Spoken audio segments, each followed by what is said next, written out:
Good morning students. Skin derivatives की श्रृंखला में आज हम पढ़ेंगे development of placoid scales.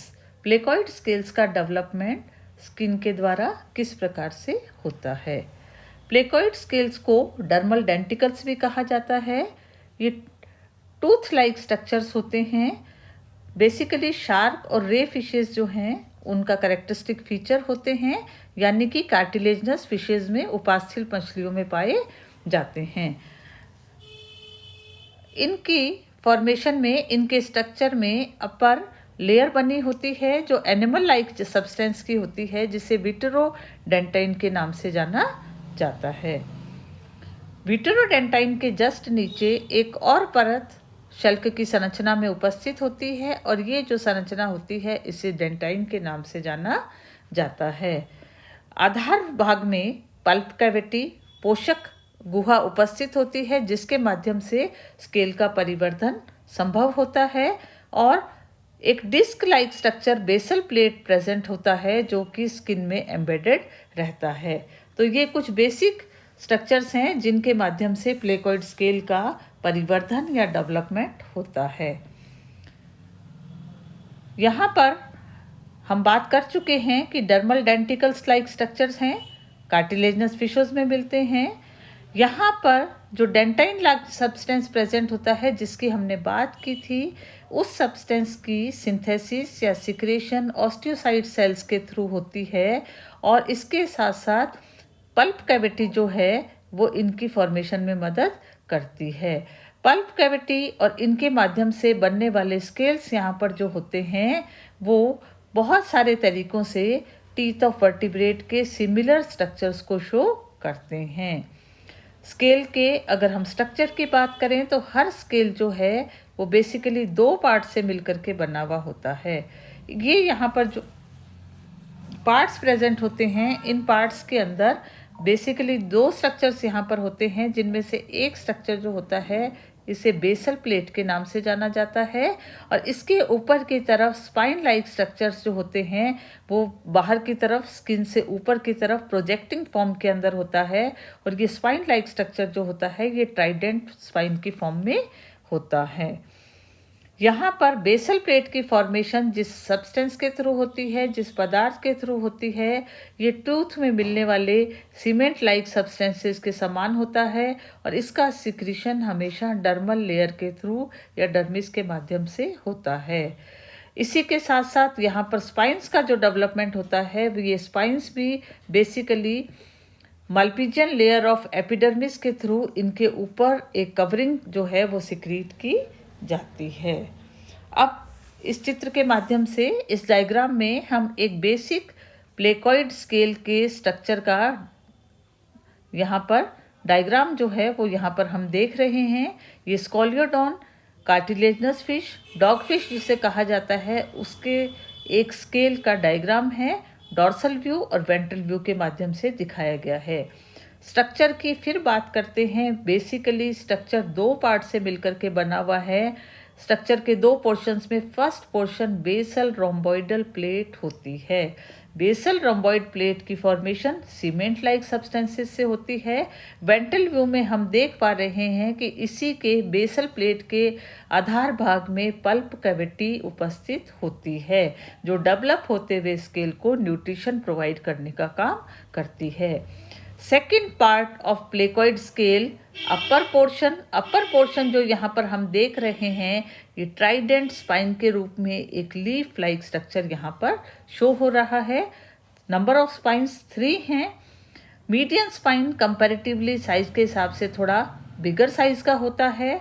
Side वाले 2 स्पाइंस जो होते हैं इनको लेटरल स्पाइंस के नाम से जाना जाता है। तो इस तरीके से ये trident spines plus basal plate मिलकर के एक प्लेकॉइड स्केल के बेसिक स्ट्रक्चर को यहाँ रिप्रेजेंट कर रहे हैं। अब आगे बढ़ते हैं। इन स्केल्स का डेवलपमेंट स्किन के थ्रू किस प्रकार से होता है।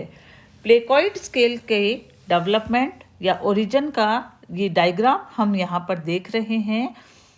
फिर से रिपीट करना चाहूँगी, स्केल्स जो हैं ये डर्मल डेरिवेटिव्स हैं। प्लेकोइड स्केल का डेवलपमेंट का पूरी जिम्मेदारी डर्मिस या चर्म स्तर के पास होती है।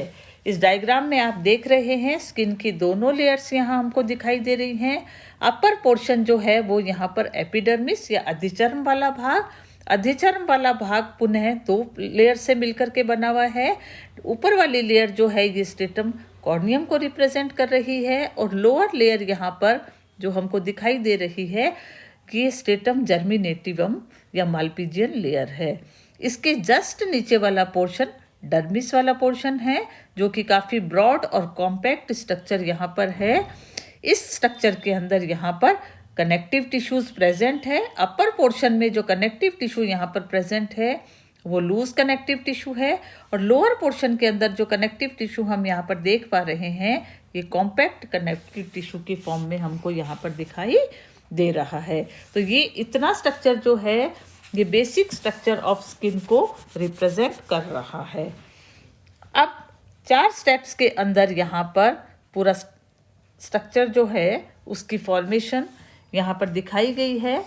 नंबर 1 पहले स्टेप के अंदर डर्मिस वाला जो लेयर है, इस डर्मिस वाले लेयर के अंदर मेसेनकाइम कोशिकाएं एक पर्टिकुलर स्पेस के ऊपर यहाँ पर इकट्ठा हो रही हैं। First step beginning of dermal papilla, dermal papilla का निर्माण आरंभ होना, ये पहला स्टेप है प्लेकोइड स्केल के परिवर्धन का। Accumulation of mesodermal cell, mesodermal कोशिकाएं एक स्थान पर एकत्रित होती हैं। एकत्रित होकर के ये जिस संरचना का निर्माण करती हैं इस स्ट्रक्चर को डर्मल पेपिला के नाम से जाना जाता है, जो कि हम स्टेप नंबर 2 में यहाँ पर देख पा रहे हैं। डर्मल पेपिला के बनने के साथ ही डर्मल पेपिला इस पोर्शन के एपिडर्मिस या अधिचर्म वाले भाग को ऊपर की ऊपर पुश करती है और ये पुशिंग का ये जो स्ट्रक्चर है ये यहाँ पर हमको यहाँ पर दिखाई दे रहा है। थर्ड स्टेप के अंदर एक इम्पॉर्टेंट फंक्शन यहाँ पर डर्मल पेपिला की सेल्स करती हैं। डर्मल पेपिला की फॉर्मेशन में सबसे अपर लेयर की ये जो सेल्स यहाँ पर होती हैं ये सेल्स एक सीमेंट लाइक सब्सटेंस को सिक्रीट करती हैं। ये जिस सब्सटेंस को यहाँ पर सिक्रीट करती हैं इसको डेंटाइन के नाम से जाना जाता है।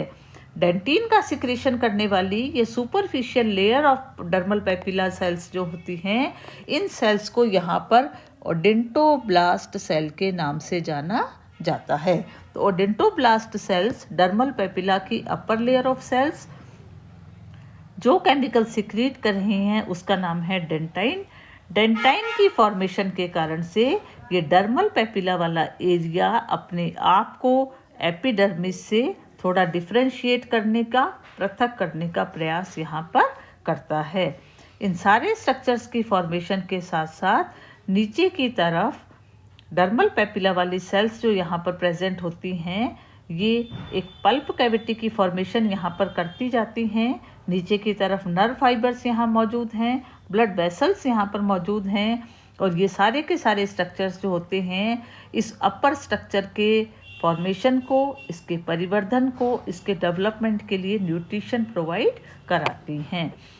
फोर्थ स्टेप के अंदर हम यहाँ देख पा रहे हैं कि ओडेंटोब्लास्ट सेल्स के थ्रू जो डेंटिन यहाँ पर बनता है उसी के पश्चात अधिचर्म की मालपीजियन लेयर की जो सेल्स होती हैं ये कॉनिकल शेप में, आप ये जो डार्क कलर की सेल्स यहाँ पर देख रहे हैं मालपीजियन लेयर की सेल्स जो होती हैं ये भी एक एनिमल लाइक सब्सटेंस को सिक्रीट करती हैं, एक केमिकल्स को सिक्रीट करती हैं जिसे विट्रोडेंटाइन के नाम से जाना जाता है।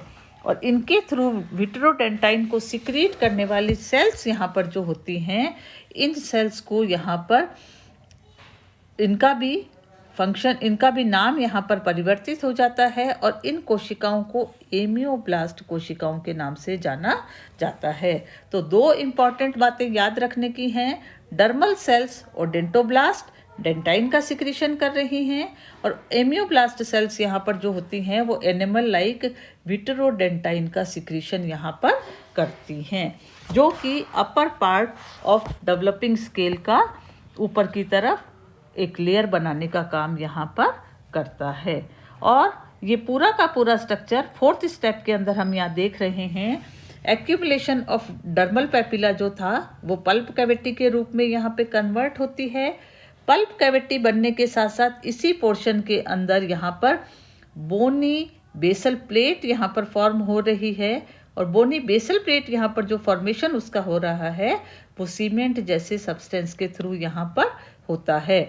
ये हुआ बेसल पार्ट डर्मल पेपिला का जो पल्प कैविटी में कन्वर्ट होता है। ये ऊपर की तरफ ग्रो करते हुए स्केल के साथ साथ सेंटर वाले पोर्शन के अंदर पैरेलली रन करता जाता है, और रन करता हुआ ये जो स्ट्रक्चर है ये डेवलप होते हुए स्केल को न्यूट्रिशन प्रोवाइड कराता है। इस तरीके से ये बीच में जो स्ट्रक्चर यहाँ पर बनता है, इस स्ट्रक्चर के साथ साथ डेंटाइन कैनकुलाई ये अलग से स्ट्रक्चर्स डेवलप होते जाते हैं जो कि स्केल के डेवलपमेंट में मदद करते हैं। स्पाइन लाइक स्ट्रक्चर का जब फुल फ्लैश्ड डेवलपमेंट हो जाता है तो यह स्ट्रक्चर जो होता है धीरे धीरे ऊपर की तरफ आता है, और यहाँ हम देख पा रहे हैं कि जैसे ही स्केल का परिवर्धन या डेवलपमेंट कंप्लीट होता है उस कंडीशन के अंदर अपर पोर्शन से अधिचर्म की कोशिकाएं एपिडर्मल सेल्स यहाँ पर जो हैं ये वियर ऑफ हो जाती हैं, हट जाती हैं, और बाहर की तरफ एनिमल जैसा जैसा टीथ के ऊपर एनिमल प्रेजेंट होता है उस तरीके के विट्रोडेंटाइन की कोटिंग लिए हुए ये स्केल्स जो होते हैं ये स्किन से ऊपर आकर के और एक दूसरे के ऊपर ओवरलैप किए हुए पूरी स्किन को कवर कर लेते हैं और एक्सोस्केलेटन की फॉर्मेशन करते हैं। तो ये है परिवर्धन या डेवलपमेंट ऑफ प्लेकॉइड स्केल्स जो कि आपके सिलेबस में इंक्लूडेड है। 4 स्टेप्स के अंदर ये पूरा का पूरा प्रोसेस जो होता है वो यहाँ पर कंप्लीट होता है। धन्यवाद।